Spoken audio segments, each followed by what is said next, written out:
Ray, thanks for joining us today. We just have a few great questions about our red pandas. First off, who is this? This is Kovu, a male red panda. Where do they originate from? Red pandas are found in parts of Asia, areas we know as Nepal, northern parts of India, Laos, Bhutan, and parts of southwestern China. And what are their behaviors like? So a red panda is going to live in a deciduous forest high up in the Himalayan mountain range. They'll be found between 5,000 and 15,000 feet up. They're going to live in an area where there's an understory of bamboo, which is their #1 food source. And they're going to spend most of their early mornings and late evenings eating bamboo. Middle of the day, late at night, they're going to be sleeping most of the time.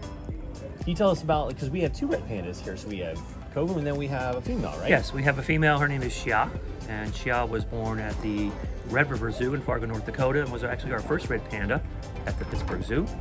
She arrived here in July of 2012, and then Kovu followed her a few years later. He arrived in March of 2015. Now these guys are notoriously hard to do enrichment stuff for, so what do you do? Well, you know, the thing they enjoy the most of what we're doing right now is enjoying a nice grape. That's their favorite thing. Of course, grapes in excess are not going to be healthy for them, so we only give them a few when we do encounters like this.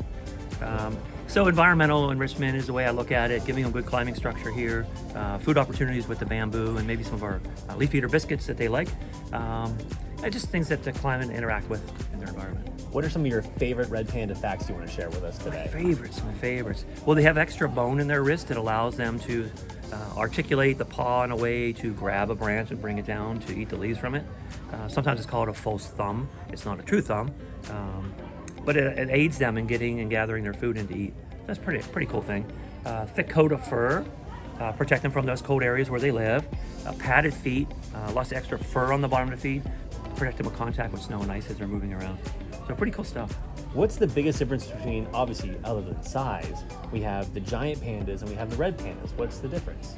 Yeah, you know, I get that question a lot, and I've even been challenged whether these are actually pandas or not because they don't look like the one we all know, the black and white panda. The word panda comes as a Nepalese word that means bamboo eater, and both of these animals are bamboo eaters. So that's where the word comes from. Taxonomically, they've been together, they've been separated, so their family groups have been together and separated. Currently, the giant panda is part of the Ursidae, which is the bear group, which I believe is where it belongs. Red panda is not a bear, so it's in its own family called Aloridae. Closely related to them are Posionidae, things like bears and mustelids and things like that. So they're all close cousins, but different family groups. All right, Ray, thanks for joining us today. Okay, well, thanks for stopping by. Thank you, Ray, for talking with us about the red pandas today. Did you know there's only about 10,000 red pandas remaining in the wild? And here is how you can help. First, you can spread the message about all endangered species on this planet. You can spread the message about recycling, and you can keep our planet clean by not littering.